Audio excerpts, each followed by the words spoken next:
ይቅርታ ስለተፈጠረው ችግር ይቅርታ ጠይቃለሁ። እቀጥላለሁ እና የአማራ ፋኖ ብሔራዊ ኃይል አመራሮች 13 ሴንትራል ኮማንድ አባላቶቹ እስካሁን ድረስ ሌላ አዲስ ነገር ይዘው መምጣት አልቻሉም። የጀመሩትን ቤትም አጠናክረው ሰርተው በደንብ አድርገው ቤቱን በምሰሶ አቁመው መጠለያ የሚሆን ቤት ይዘው አልመጡም። እነሱ ያሉት በወታደራዊ ኃይል ብቻ ነው። ወታደሩ ኃይል ግሩም ነው። በጣም ትልቅ ስራ ነው እየሰራ ያለው። ሰላም ሳሊም። ይህ ኃይል በጣም ፈጣን ታጋይ፣ አልሞ ተኳሽ፣ አይበገሬ የሆነ ኃይል አለ። እሱ ስራውን እየሰራ ነው ያለው። ነገር ግን የወታደራዊ ስራ በፖለቲካው ዘርፍ ካልተደገፈ ወደሚፈለገው ግብ ወደ መዳረሻው መሄድ ስለማይችል መድረስ ስለማይችል በዚህ በኩል ያለው 13ቱ የሴንትራል ኮማንድ አባላቶቹ ምንም አይነት የፖለቲካ ስራ እየሰሩ አይደለም። ይህ ደግሞ የሚያሳየው በመካከላቸው ብዙ ችግር እንዳለ ነው። በጣም ብዙ ችግር እንዳለ ያሳያል። ስለዚህ እነዚህን አመራሮች 1 ዓመት በላይ የአማራ ህዝብን የህልውና ትግል አጓተውታል። ወደኋላ እንዲቀር፣ ወደኋላ እንዲመለስ፣ ወደኋላ እንዲል አድርገውታል። በወንድሞቻቸው ላይ 1 ዓመት ሙሉ በወንድሞቻቸው ላይ ነው ሲዘምቱ፣ የስም ማጥፋት ዘመቻ ሲያደርጉ፣ ሲያሳዱ፣ አንዳንዶችንም እርምጃ ሲወስዱ፣ አንዳንዶችን ሲያስሩ፣ ይህን ሲያደርጉ ነው የከረሙት። አሁን ጠላት ግን በተቃራኒው በደንብ ተደራጅቶ ከግራም ከቀኝም ሲመጣ ትላንትና ጥበቃ አስረስ ምን አለ? ብዙ የሆነ ኃይል ከምስራቅ አማራ ፋኖ በኩል የብልጽግና ኃይል እየመጣብን ነው፣ እንዲሁም ከወለጋ በኩል በምዕራብ ጎጃም በኩል እየመጣብን ነው፣ ከደቡብ ጎንደር በኩልም እንዲሁ እየመጣብን ነው ብሎ ተናገረ። ይህ እኮ የራሳቸው ውድቀት ነው። ደቡብ ጎንደር ላይ ኢንጂነር ማንችሎት የጎጃም ፋኖ ታጋዩ ጀግናው ከደቡብ ፋኖዎች ጋር ደቡብ ጎንደር ፋኖዎች ጋር በቅንጅት ሆኖ ጠላትን ሲመታ ነበር። ይህን ኢንጂነሩን ከዛ አንስተው ወስደው የት እንዳስገቡት አይታወቅም። ድምፁ ጠፍቷል። ያን አካባቢ ከባህር ዳር ወጥቶ ወደ ደቡብ ጎንደር ሲሄድ የሚመታ ጀግና ነበር። ተቀናጅተው ከጎንደር ፋኖዎች ጋር የደቡብ ጎንደር ፋኖዎች ጋር አሁን ብልጽግና ከባህር ዳር እንደፈለገ ወጥቶ ወደ ጎንደር የሚሄድበት ሁኔታ ተመቻችቶለታል። የአካባቢ ክፍት ስላደረጉት እነ ዘመነ ናቸው ያደረጉት። ኢንጂነር ማንችሎትን ከዛ አካባቢ ያነሱት እነ ዘመነ ናቸው። ይሄ ደግሞ ተንኮል በተንኮላቸው አሁን ከደቡብ ጎንደር ብልጽግና ሰራዊት ወደ ጎጃም ማዝመት ጀምሯል ማለት ነው። ይህን አካባቢ ደግሞ ራሳቸው እነ ዘመነ ተቆጣጥረውት ለተንኮላቸው ሲሉ በተንኮላቸው ያን አካባቢ የነሱ ታዛዥ የነሱ ተቀጥላ ለማድረግ ሞክረው ነበረ። ነገር ግን ከወንድሞቹ ከጎንደር ከጀግናዎቹ ተነጥሎ የተነጠለ ግሩፕ አለ። ይህ ግሩፕ ደግሞ ከብልጽግና ጋርም ይሰራል፣ ከዘመነ ጋርም ይሰራል።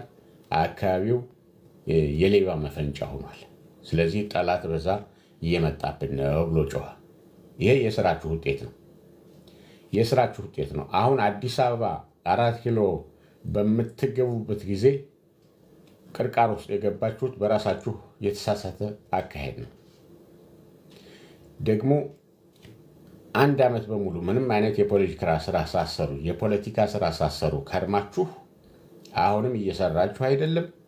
የፖለቲካ ስራ ማሰሩ ከሆነ ለምን ቦታውን ለቃችሁ ሌላ የሚሰራ ፖለቲካ ስራ የሚሰራ ሰው በቦታችሁ ቢተካ ይህ ለህልውናው ትግል ትልቅ አስተዋጽኦ ይኖረዋል። ሰላም ሰላም፣ ሁላችሁንም ሰላም። ሳሉ ሳሉ ሳሉ ሳሉ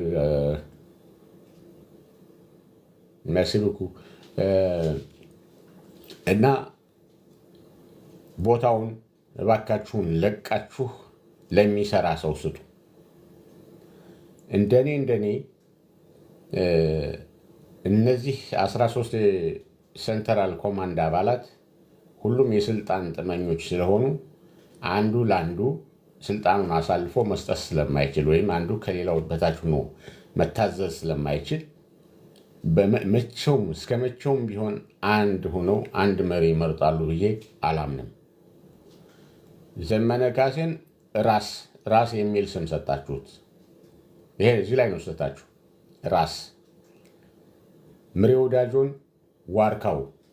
ዋርካ ብዙ ሰው የሚጠጋበት የሚጠለልበት ጥላ የሚሆን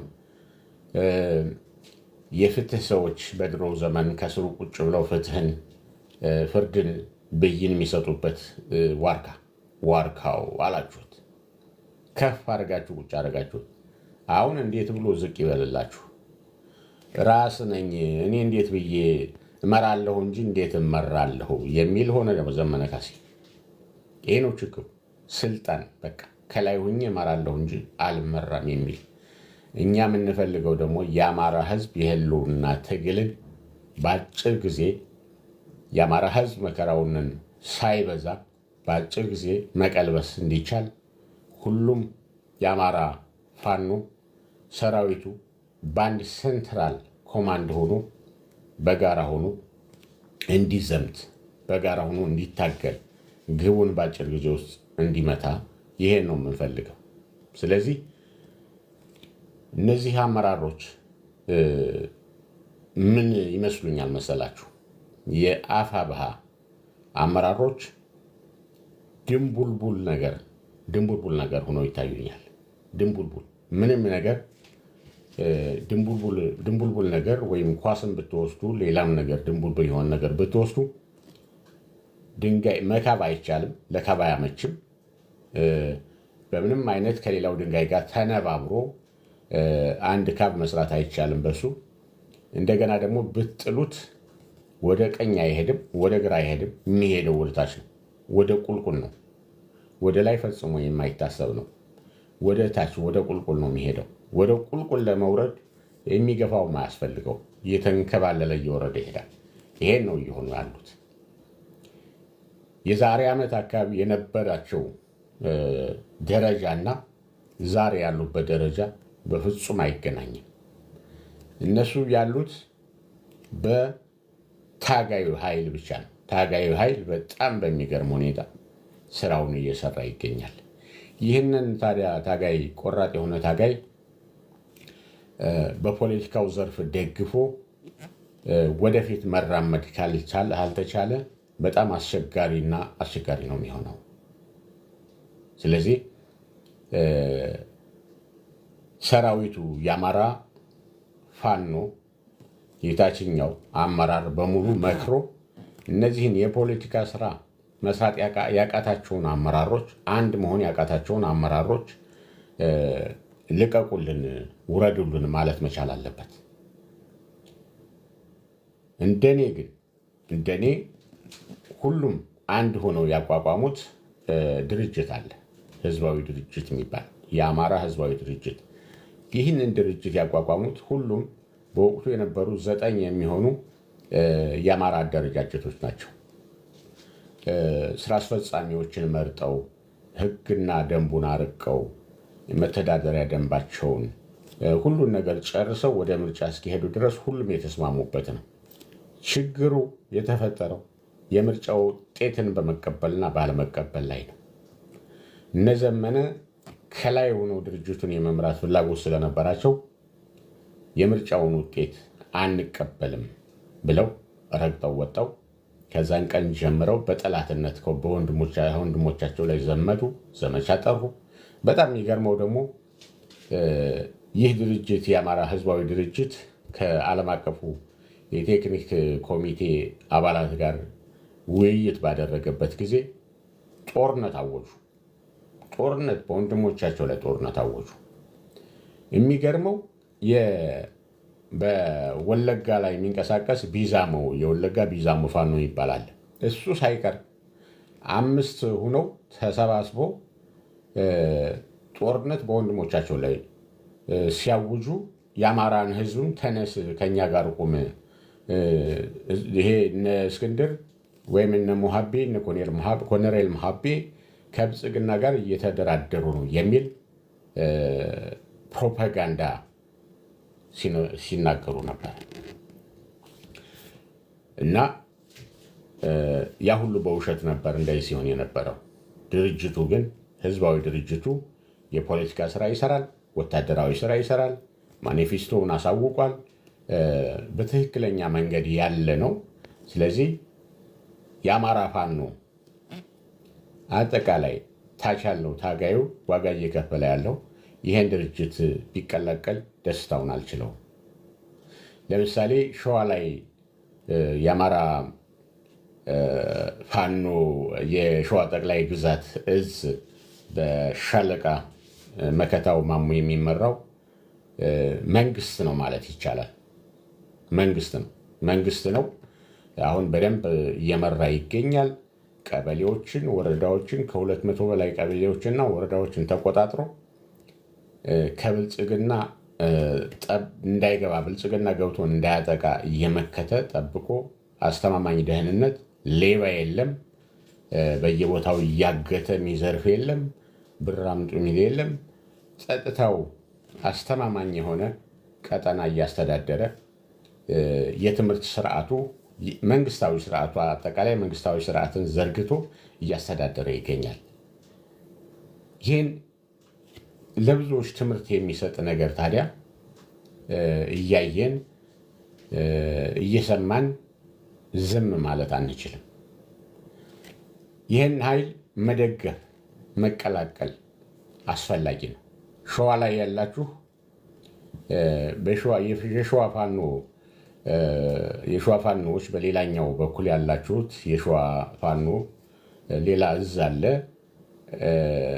በእናንተም ከወንድሞቻችሁ ጋር ከቻላችሁ ተቀላቀሉ፣ ካልቻላችሁ ደግሞ በጋራ ሁናችሁ ጠላት ላይ ዝመቱ።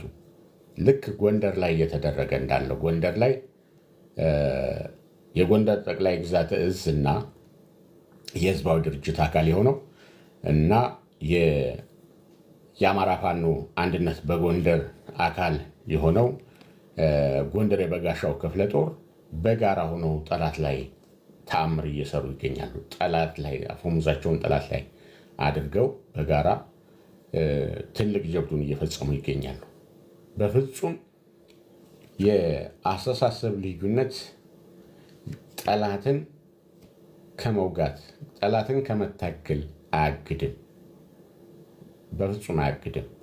ይህ ዲሞክራሲያዊ እሳቤው በተለያየ ሀሳብ በአንድነት መኖርን ነው የሚያመለክተው እንጂ ጠላትነትን አይደለም የሚያመለክተው። ነገር ግን የስልጣን ጥማት ያላቸውና ከወንድሞቻቸው ይልቅ ህወሓትን ያፈቀሩ ኃይሎች ወንድሞቻቸውን በጠላትነት ያሉ፣ ወንድሞቻቸውን በጥላቻ መንፈስ ቋራ ድረስ ሂደው ድርጅት መሰረትን ሲሉን ሀቀኞች ቢሆኑ ኖሮ እስካሁን ወደ ሌላ እርምጃ ተሸጋግረው ድርጅቱን አጽንተው መዋቅሩን አጽንተው ቤቱን በደንብ አድርገው አጽንተው ቃል አቀባዩ የድርጅቱ ቃል አቀባይ፣ የድርጅቱ መሪ፣ የድርጅቱ ማኒፌስቶ፣ የድርጅቱ ስራ አስፈጻሚዎች ሁሉ በስርዓት በደንብ ማስተዋወቅ ይገባቸው ነበር። ይህን ግን ማድረግ አልቻሉም። ስለዚህ በሴራቸው እንደቀጠሉ ነው ያሉት። እነዚህ ሰዎች የአማራን ህዝብ ትግል የህልውና ትግል እየጎዱት ነው ያሉት።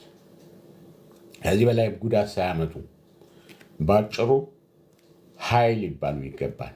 ባጭሩ ቦታውን ለቀው በቦታቸው ድርጅቱን በትክክለኛው መንገድ በሀቅ የሚመራ ይህን የታችኛውን ታጋዩን ወገኔን ከመጥፋት አድናለሁ ብሎ የወጣውን ታጋይ የሱን ዓላማ የሚያስቀጥሉ የፖለቲካ ስራ መስራት የሚችሉ ከወንድሞቻቸው ጋር ደግሞ በጋራ የሚሰሩ ትሁታን የሆኑ አመራሮችን ወደፊት ማምጣት ያስፈልጋል። በትዕቢት ተወጥረው የመግለጫ ጋጋታ፣ የወሬ ጋጋታ፣ ፖለቲካ ግን ዜሮ በዜሮ ላይ ዜሮ። 2 ዓመት ሙሉ አንድም የፖለቲካ ስራ ያልሰሩ በምላሳቸው ብቻ ሰውን እንደ አብይ እያታለሉ ያሉ ቡድኖች ነው ያሉት። በተለይ ጎጃም ላይ ያሉ አመራሮች ጎጃም የበላይ ሀገር፣ የጀግናው ሀገር፣ ጀግና ትውልድ፣ ጀግና ታጋይ ያለበት ጎጃም እንዴት ከላዩ ላይ ማርሸት ጥቁር ነጥብ ነው። ውሸታሙ ማርሸት ከዚህ ጀግና ታጋይ ራስ ላይ መቀመጡ። ጠበቃ አስረስ ድርጅት ሳይመሰርት የመሰረተውን ድርጅት አፈርሳለሁ ብሎ አፉንን ሞልቶ ደረቱን ነፍቶ የተናገረው ባለፈው የአማራ ህዝባዊ ድርጅትን እናፈርሳለን፣ ከአማራ ትከሻ ላይ እናወርዳቸዋለን ሲል የማያፍር ጥቁር ነጥብ። ለጎጃም ፋኖች እነዚህ ለምጽ ናቸው። ለምጽ ለዛ ሁሉ ታጋይ፣ ለዛ ሁሉ ጀግና ከበላዩ ላይ የተለጠፉ ለምጦች ናቸው እነዚህ። በብሉይ ኪዳን ጊዜ አንድ ንጉሥ ነበረ፣ በለምጽ የተመታ ንጉሥ። ሀገሩን መጥቀስ አልፈልግም። እሱ በእስራኤል ሀገር አንድ ነቢይ የሚፈውስ ነቢይ ያለ ተብሎ እስራኤል ድረስ መልእክተኞቹን አጃቢዎችን ይዞ ይመጣል እና ነቢዩ ኤልሳ የተባለ ነቢይ በዛን ዘመን ችግሩን ሲጠይቀው ለምጽ አለብኝ፣ በል ሂድና የዮርዳኖስ ወንዝ ላይ 10 ጊዜ ነው 5 ጊዜ ብቅ ጥልም በል ሲለው፣ እንዴ በሀገሬ እኮ ብዙ ወንዞች አሉ፣ እንዴት የዮርዳኖስ ሄደህ ብቅ ጥልም ብቅ በል ይለኛል ብሎ ተናደደ። ከዛ ባለሟሎቹ ምን ይሉታል? ምን ነው ጌታ ሆይ ነቢዩ ያለህን ብትፈጽም አይሻልህም ወይ? ምን ችግር አለው ብለው ሲሉት እሺ ብሎ ሄዶ የዮርዳኖስ ወንዝ ብቅ ጥልም አለና ለምጹ ድኖ እንደ ሕፃን ገላ ሆነለት ይላል። ይህ ንጉሥ ትልቅ ክብር ያለው ሕዝብን የሚመራ አገርን የሚመራ ታላቅ ንጉሥ ነው። ግን ለምጽ ነበረበት። ለምጻም ነው። ለምጹን ሰዎች እንዳያዩበት ይሸማቀቅ ነበር። ለምጽ የመርገም ምልክት ነው። በዛን ዘመን ለምጽ በሽታ ነው። ጎጃም ፋኖ ላይ ደግሞ የተለጠፈው ለምጽ፣ ማርሸት የሚባል ለምጽ፣ ጠበቃ አስረስ የሚባል ለምጽ፣ እነዚህ ማፈሪያዎች ናቸው። ማፈሪያዎች ሁል ጊዜ የውሸት ፕሮፓጋንዳ የሚነፉ፣ ለውሸት ሲሆን ማንም የማይወዳደራቸው፣ ለእውነት ግን የፖለቲካ ስራ ግን መስራት የማይችሉ ሆነው አግኝቻቸዋለሁ። ስለዚህ ለዚህ ታላቅ ህዝብ፣ ለጎጃም ህዝብ፣ ለዚህ ታላቅ ሰራዊት ጎጃም ላይ ያለ የአማራ ፋኖ የአማራ ሰራዊት በላዩ ላይ የተለጠፉ ለምጦች ናቸው። እነዚህ ህፍረት ማፈሪያዎች ናቸው። ከነዚህ ራስ ላይም ያለው ዘመነ ነው። ዘመነ ሳያውቀው ማርሸት የሚሰጠው መግለጫ የለም። ልክ አብይ ሳያውቀው ሽመልስ አብዲሳ እንደማይናገረው ሁሉ እዛም ጋር እንደዛ ነው። ምስራቅ አማራ ፋኖ አበበ ፈንታው የሚናገረውን ምሬ ወዳጆ ሳያውቀው አይደለም። ምሬ ወዳጆ ፈርሞበት ነው። በምሬ ወዳጆ አልፎ ነው የሚነገረው። ይህ ሁሉ ዛቻ ቆቦን ነፃ ሳያወጣ ሸዋ ላይ እንዘምታለን ብሎ ጉራውን የሚነፋ፣ ሸዋ ላይ ወንድማችን መከታው ላይ ዘምታለሁ ብሎ አፍራሽ የሆነ የጠላትን አካሄድ የጠላትን ተልእኮ እየተሸከመ ሀሳቡን የሚያንጸባርቀው ብቅ እያለ ቆቦን እስከ ዛሬ ድረስ ነፃ ማውጣት አልቻለም። ስለዚህ ለአማራ ህዝባዊ ሰራዊት ወይም ደግሞ አጠቃላይ ለአማራ ፋኖ በአፋሕባህ ውስጥ ያላችሁ ከላያችሁ ላይ ያሉትን አመራሮች አንድ እንድትሏቸው ጥሬን አቀርባለሁ። ወይ ከወንድሞቻቸው ጋር ጥላቻን አስወግደው በጋራ ይስሩ፣ አለዛ ደግሞ ወርደው ከስልጣናቸው ወርደው መስራት የሚችል ሌላ ሰው በቦታቸው ይተካ። እናንተ ሁልጊዜ ዋጋ እየከፈላችሁ እስከ መቼ ድረስ በዚህ ሁኔታ የአማራ ህዝብስ በመከራ እስከ መቼ? መከራው እንዴት ይረዝማል? አሳምነው ጽጌ አንድ ሁኑ ነው ያለው እንጂ በዚህ ደረጃ ተከፋፍላችሁ ብዙ ሆኖ አላለም። እንደገና እነዘመነ ህወሓትን ተሸክመው መልሰው የሚያመጡብን ከሆነ ህወሓትን ለምን ታገልን? ህወሓትን ለምን አባረርናት? ለምንድን ነው ያ ሁሉ ዋጋ የተከፈለው? ብአዴን ተሸክሞ አዝሎ እንዳመጣት የሄደን ብአዴን ዛሬ ደግሞ እንደገና የተባረረችውን የሄደችውን እንደገና ደግሞ አዝለው ለማምጣት እየሰሩ ነው ያሉት። ስለዚህ እነዚህ አስተሳሰባቸው የአማራ ህዝብ ጠላቶች ናቸው። የአማራ ህዝብ ጠላቶች። ምክንያቱም እነዚህ ሰዎች ከአማራ ቀንደኛ ጠላት አማራን አጠፋለሁ፣ አማራ ጠላቴ ነው ብሎ አማራን እየጨፈጨፈ ያለ ህወሓት ከሚባል ድርጅት ጋር ዝምድና መፍጠራቸው በጣም የሚያሳዝን ነው። በጣም ያሳዝናል። ይሄ ታሪክ የማይረሳው በጣም የሚያስጠላና ቆሻሻ ታሪክ ተጽፎ ያልፋል። ምክንያቱም ኮሎኔል ደመቀ ወልቃይት ላይ ሲናገር ምን አለ? ከህወሓት ጋር ዝምድና የሚፈጥር ሁሉ ጠላታችን ነው። እነ ዘመነና እነ ኮሎኔል በጠላትነት ነው የሚታዩት። ለምን? ዘመነ ከህወሓት ጋር ግንኙነት ስለፈጠረ፣ ኮሎኔል ደመቀ ደግሞ ከህወሓት ጋር ተፋጦ ተከዜ ዘብ የሚባል ሰራዊት ገንብቶ ወልቃይትን አላስደፍርም ብሎ እየታገለ ያለ ጀግና ነው። የሚያሳዝነው እነ ዝናቡ ባለፈው ብቅ ብለው መሻለቃ ዝናቡ ኮሎኔል ደመቀን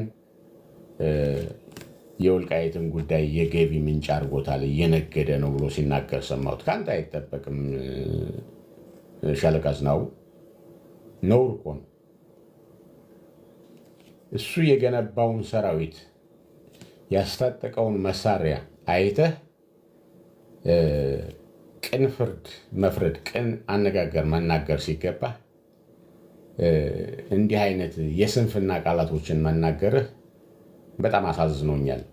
አይጠበቅም፣ ካንተም አይጠበቅም። የአማራ ህዝባዊ ድርጅትን ከመሰረቱት ሰዎች መካከል አንዱ አንተ ነበርክ። ረግጠኸው የወጣኸው ደግሞ አንተ ነህ። ይህም በማድረግህ ደግሞ የአማራን ህዝብ በድልሃል። አማራ ድርጅት መታገያ ድርጅት እንዳይኖረው አንድ እንዳይሆን አድርገሃል። ምንም እንኳን ድርጅቱ በጠንካራ ሰዎች እጅ ስላለ የማይሸጡ የማይለወጡ በገንዘብ የማይሸጡ ለስልጣን ጥቅም ተሸውደው የማይሄዱ ጀግኖች እጅ ስለወደቀ ድርጅቱ በእነሱ እጅ ስላለ ድርጅቱ አለ። ነገር ግን ሁሉንም የአማራ ፋኖ ማጠቃለል ያልቻለበት ምክንያቱም እንቅፋቶች እናንተ ናችሁ። እናንተ በስንቶቹ ወንድሞቻችሁ ላይ ዘመታችሁ። እነ ኮሎኔል ጌትነት፣ እነ ጋዜጠኛ ወግደረስ ጤናው፣ ቁጥሬ ማልዘልቃቸውን ሰዎች የት እንዳደረሳችኋቸው ራሱ አይታወቅም። ስንት ጀግኖችን የት እንዳደረሳችኋቸው። በጠላት ላይ የሚዘምቱትን ጀግኖችን ወንድሞችን እናንተ ህግ ሳይኖራችሁ ማኒፌስቶ ሳይኖራችሁ ህግ እናስከብራለን ብላችሁ በዘመነ ስር ለማስገዛት በዘመነ ስር ለማድረግ የወሰዳችሁት እርምጃ በጣም ከፍተኛ ዋጋ አስከፍሎናል። ባለህበት እርገጥም ሆኗል። ባለህበት እርገጥ። ጎጃም እኮ የዛሬ ዓመት ብዙ ከተማዎችን ነፃ አውጥቶ ነበር። ብዙ ቦታዎችን ነፃ አድርጎ ከፍተኛ ደረጃ ላይ ደርሶ ነበር። አሁን ቅርቃር ውስጥ እየገባ የመጣው ለምንድን ነው? ትክክለኛውን ዓላማውን፣ አቅጣጫውን፣ የትግሉን አቅጣጫ ስቶ አፈሙዙን ወደ ወንድሞቹ ስላዞረ ነው። ይህ ነው እውነታው። እውነትን እናገራለን። እውነትን ተናግረን ከመሸብን እናጥራለን። ስለዚህ ዛሬውኑ ጊዜ ሳትወስዱ ይህ ክረምት ሳያልፍ በአጭር ጊዜ ውስጥ ትግሉ እንዲጠናቀቅ እነዚህ የፖለቲካ ስራ መስራት የማይችሉ የአፋብኃ አመራሮችን አንሷቸው። አንስታችሁ በቦታቸው ድርጅቱን መምራት የሚችሉ መሪ መምረጥ የሚችሉ መዋቅሩን በደንብ አድርገው እንደ አዲስ መስራት የሚችሉ ካልሆነም ደግሞ ከህዝባዊ ድርጅቱ ጋር ደግሞ በጋራ መስራት የሚችሉ በጠላትነት የማይተያዩ በወንድማማችነት የሚተያዩ አፈሙዛቸውን ጠላት ላይ ማድረግ የሚችሉ አመራሮችን አምጡ። ከዚህ በኋላ እነ ማርሸት እያሉ እነ ጠበቃ አስረስ እነ ዘመነ ካሴ ከጎጃም ፋኖ ራስ ላይ ሆነው ከሌሎች ወንድሞቻቸው ጋር አንድ ይሆናሉ ብዬ አላምንም። ምክንያቱም ከፍተኛ ጥላቻ ነው ያሳደሩት። ከፍተኛ የሆነ ወንጀል ነው የፈጸሙት። አስቸጋሪ፣ በጣም አስቸጋሪ የሆነ ሁኔታ ላይ ነው ያሉት። ይሄን ደብቀነው ሸፍነነው ልንሄድ አንችልም። በግልጽ መነጋገር ነው ያለብን። እንቅልፍ አጠን ምንጮኸው፣ ምንመክረው፣ ምንገስጸው የአማራ ህልውና አደጋ ትግል አቅጣጫውን በትክክል አቅጣጫውን ይዞ እንዲሄድ ነው። ከዛ ውጭ ሌላ ዓላማ የለኝም። በማንም ላይ ደግሞ ጥላቻ የለኝም።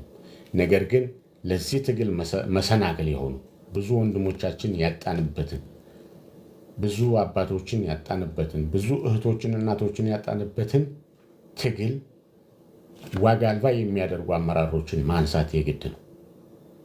ይሄን አድርጉ በተሉ። የትግሉ ጊዜ እንዲያጠር ከተፈለገ፣ የአማራ ህዝብ የሚከፍለው ዋጋ እሱ እንዲቀንስ ከተፈለገ፣ የአማራ ህዝብ የህልውና አደጋውን ቀልብሶ ወደ 4 ኪሎ ጉዞውን እንዲያደርግ ከሌሎች ወንድሞቹ ጋር ሆኖ ደግሞ የሚኖርባትን ኢትዮጵያን እንዲያጸና ከተፈለገ ከዚህ ከመሃል ከቦታችን ነው መጀመሪያ ያለብን። ከቦታችን ከውስጣችን ያለውን ችግር ነው መፍታት ያለብን። ከብልጽግና የበለጠ ለአማራ ህዝብ አደጋ የፈጠሩት እነዚህ ሰዎች ናቸው። ከህልውና ትግሉ የበለጠ ለስልጣናቸውና ለጥቅማቸው የሚያስቡ አመራሮች፣ እነዚህን ማንሳት የመጀመሪያው ተግባር ነው መሆን ያለበት ብዬ እመክራለሁ። ስለዚህ አንተ ታጋዩ ኃይል ታች ያለኸው በየቀኑ ዋጋ እየከፈልክ ያለው ፋኖ ሆይ፣ እንዲሁም የዚህ ታጋይ መሪ የመስመር አመራሮች፣ የሻለቃ አመራሮች፣ የበርጌድ አመራሮች፣ የክፍለ ጦር አመራሮች ይህን ነገር በአስቸኳይ መፍትሄ ማምጣት መቻል አለባችሁ። ተጽዕኖ መፍጠር አለባችሁ።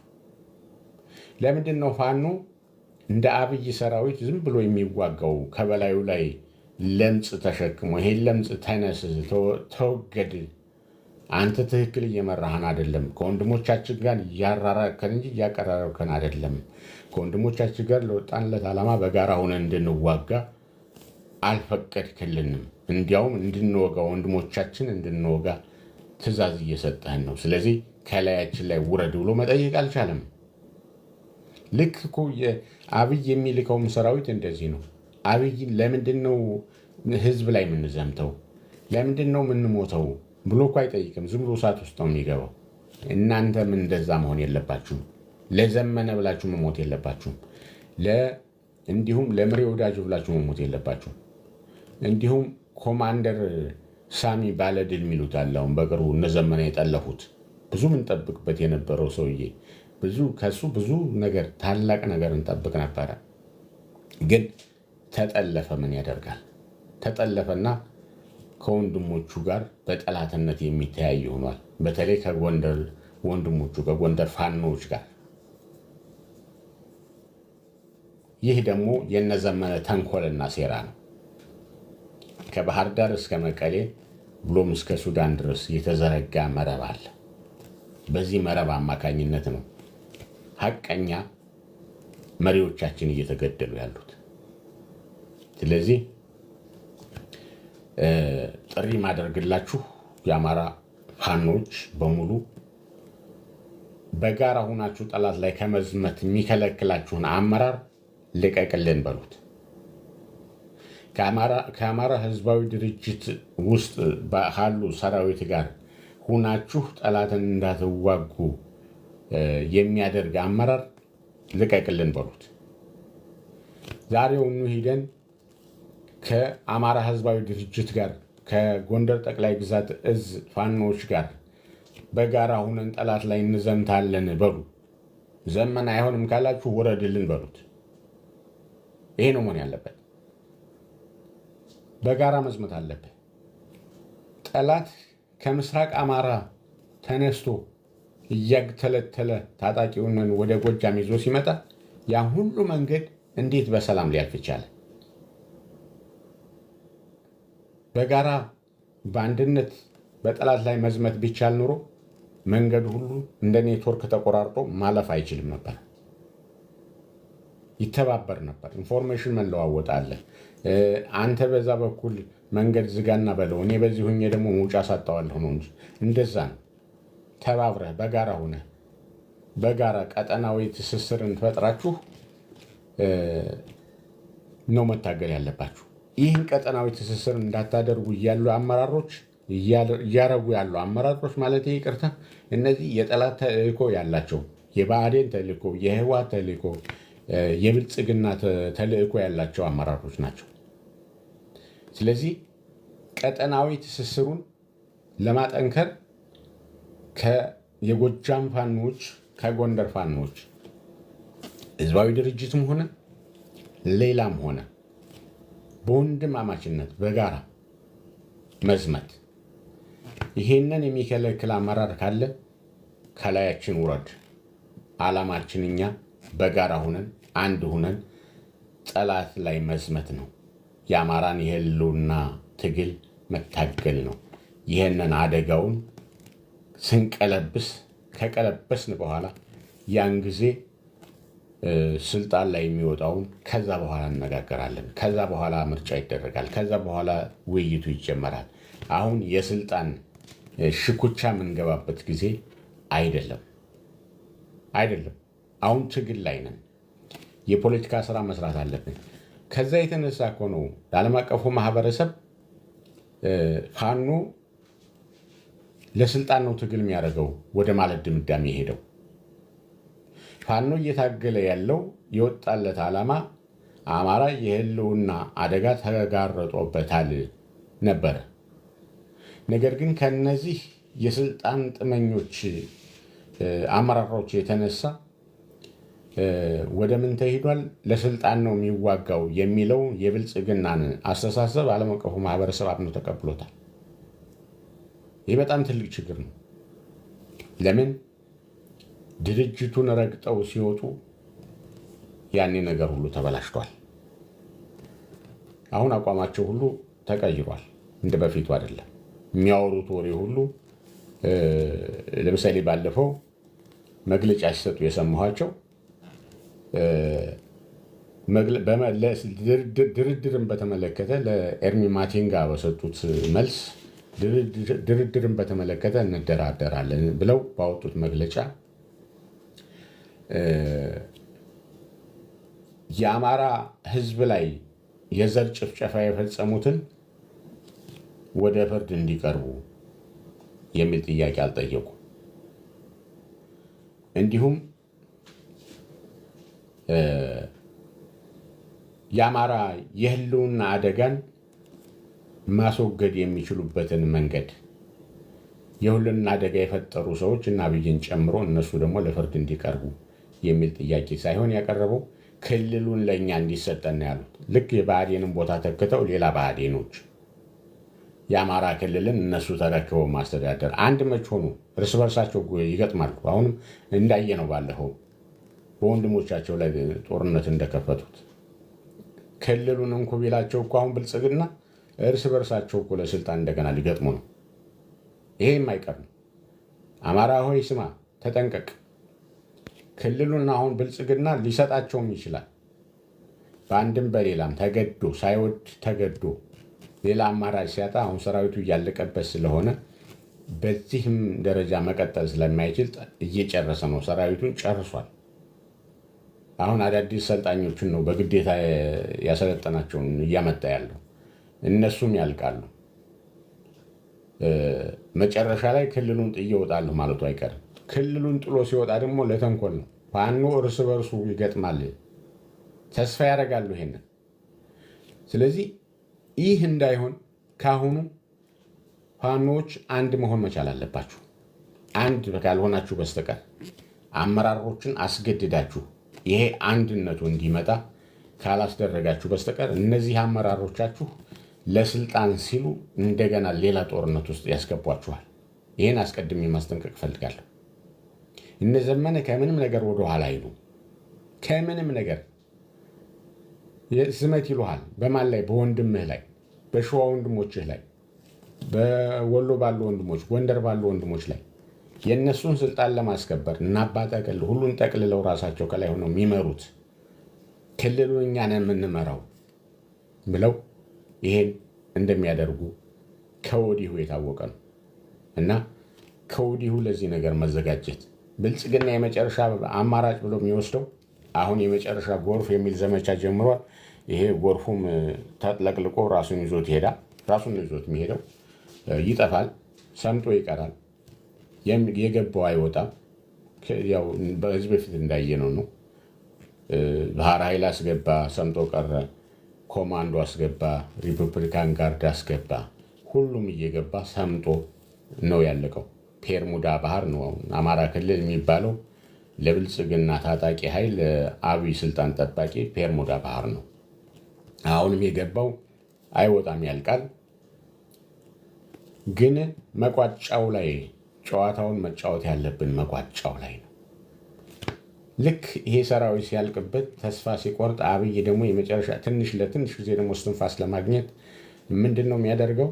ክልሉንን በቃ ትቸላቸው ልውጣ ብሎ እኔ ትቸላቸው ስወጣ እርስ በርሳቸው ይገጥማሉ። ይህ ደግሞ ይሆናል። እርስ በርስ መግጠማቸው አይቀርም። ምክንያቱም እነዚህ ሰዎች ለስልጣናቸው ሲሉ የማይፈጽሙት ወንጀል የለም፣ የማይሰሩት ስራ የለም። ይሄን ደግሜ ደጋግሜ አሳስባለሁ፣ አስጠነቅቃለሁ። አሁን ነው ጊዜው። ፍጠኑ። እግራችሁ ላይ የድንጋይ እንደታሰረበት ሰው መሄድ አቅቷችኋል፣ መራመድ አቅቷችኋል። በቃ ትርጉም ያለው ስራ መስራት አቅቷችኋል። ምን እያደረጋችሁ ነው? ቋራ ሄዳችሁ ቋራ ላይ ከመሰረታችሁ ድርጅቱን መሰረት ብላችሁ ከተናገራችሁ ጊዜ ጀምራችሁ እስከ ዛሬ ድረስ ምን እየሰራችሁ ነው? ንገሩን እስኪ። ምን አደረጋችሁ? ማኒፌስቶ እንኳን ማውጣት አልቻላችሁም። ስራ አስፈጻሚ መምረጥ አልቻላችሁም። ቃል አቀባይ የላችሁም። ወታደራዊ አዛዥ የላችሁም። ሁሉም በያለበት በየራሱን ግሩፕ ነው እየመራ ያለው። ምንም የተሰራ ነገር የለም። ቤቱ የዝብራ ቤት ሆኗል፣ ሳይዘጋ የሚያድር ቤት። አሁን ሰሞኑን እንኳን በድርጅቱ ስም የሆነ መግለጫ ወጥቶ ኃላፊነት ወስዶ የሚያስተባብል ሰው አልሰማውም፣ አላየውም። 13ቱም ጸጥ ነው ያሉት። ምናልባት ጎጃም ላይ ያሉት እኛ የለንበትም የሚል ማን ነው ታዲያ? ማን ነው መግለጫውን ያወጣው? ማን ነው ማኒፌስቶ ምናምን ብሎ እንትን የለቀቀው? ማስተባበል፣ ግልጽ ማድረግ አቅቷችኋል። ይህ ደግሞ ተንኮል ስላለ ነው። ሌላ ምንም ነገር ሌላ ትርጉም አይሰጠውም። ተንኮል ነው፣ ድብብቆሽ ነው። በድብብቆሽ በተንኮል ብአዴን በሄደበት 30 ምናምን ዓመት እየተገረደ የአማራን ህዝብ መከራውን እንዳበላው እናንተም እንደገና በድብብቆሽ ሌላ 30 ዓመት መከራ ልታመጡበት ካልሆነ በስተቀር በዚህ ያካሄዳችሁ የአማራን ህዝብ ትግል መምራት አትችሉም። በቃችሁ፣ ይበቃችኋል።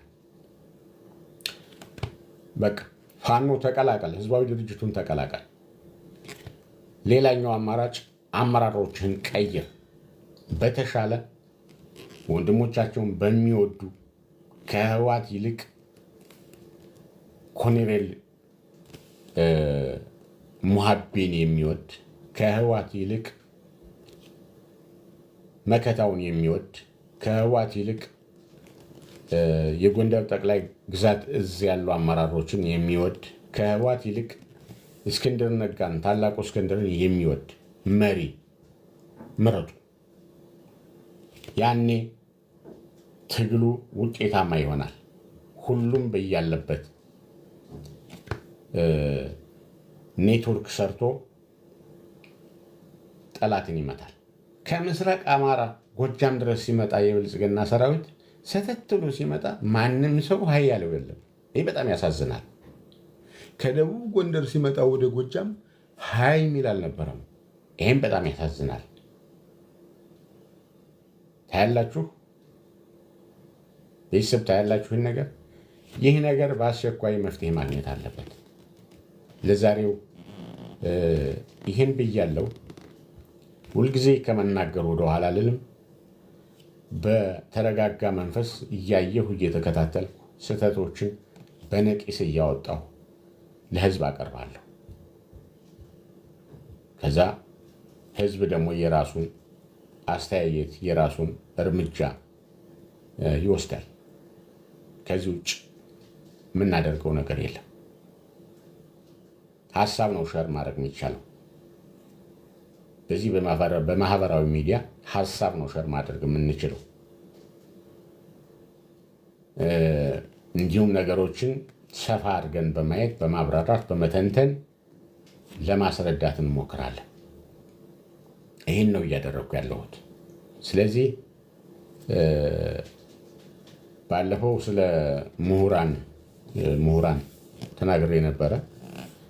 የእኛ ምሁራኖች ለምሳሌ የምሁራን መማክርት የሚባሉ የብአዴን አጃቢዎች አሉ። ስማቸው ግን የመምህራን መማክርት ነው የሚባሉት። ግን እኔ ማውቀው ምሁር በአእምሮ በህሊናው በተማረው ትምህርት የሚመራ እንጂ በሆዱ የሚመራ አይደለም። እነዚያ የብአዴን ምሁራን መማክርት የሚባሉት የአማራ ምሁራን መማክርት ነው የሚባሉት። ከእነሱ ውስጥ እነ መስከረም ነበሩ፣ ትንታግ የሆኑ እሷን የሚመስሉም አሉ ሌሎች። አብዛኛው ግን በሆዱ የሚመራ ነው። በተማረው ትምህርት በአእምሮ በህሊናው ሳይሆን በሆዱ የሚመራ ምሁር። ይህን ምሁር ማለት አይቻልም። በሆዱ የሚገዛ ለሆዱ ብሎ ሀሳቦችን የብአዴንን ተክለ ቁመና ገጽታ የሚገነባ ብአዴን እኮ ተክለ ቁመናው እኮ ይታወቃል እኮ። ብአዴን ሌባ ነው። ብአዴን ስናር አህያ ነው። የተጫነ ሁልጊዜ የተጫነ ነው። ብአዴን ሁልጊዜ ተገዥ ነው። ብአዴን ሁልጊዜ የአማራ ትርፍ አንጀት ነው። ብአዴን ለአማራ ህዝብ ምንም መልካም ነገር ሰርቶ አያውቅም፣ አማራን ከማዋረድ በስተቀር። ይሄ እኮ ነው። እና የአማራ ምሁራን መማክርት የሚባሉት አሉ። እነዚህ ሰዎች እኔ ምሁሮች ናቸው ብዬ አልወስዳቸውም። ተምረዋል፣ ግን ትምህርታቸውን በሆዳቸው ስለቀየሩ በአእምሯቸው ሳይሆን የሚመሩት በሆዳቸው ነው የሚመሩት። ከእነዚህ ምንም አይጠበቅም።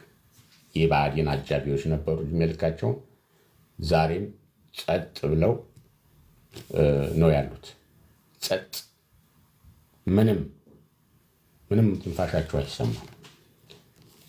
ጀግና የሆኑ ምሁራኖች ግን እስር ቤት ላይ ይገኛሉ። የአማራ ጀግኖች፣ የአማራ ምሁራኖች፣ ትክክለኞች፣ ቆራጦች፣ ለቃላቸው፣ ለተማሩበት፣ ለህሌናቸው በተማሩ ትምህርትና በህሌናቸው በአእምሯቸው የሚመሩት እስር ቤት ነው ያሉት። ይኸው የብልጽግና ይሄ የአሻንጉሊት ፍርድ ቤት እየመጡ በየቀኑ ፍርድ ቤት ይመጣሉ፣ መልሰው ቃሊቲ ይገባሉ፣ ይመጣሉ፣ መልሰው ቃሊቲ ይገባሉ። የአሻንጉሊት ፍርድ ቤት እንደዛ ነው እየሆነ ያለው። እነሱ የአማራ ምሁራን ናቸው። እነዚህ የአማራ ምሁራን ከወጡ የአማራን ህዝብ በትክክለኛው መንገድ በታማኝነት ይመራሉ ብሎ ስለፈራ ብልጽግና እነሱን እስር ቤት ላይ ያስቀምጧቸዋል።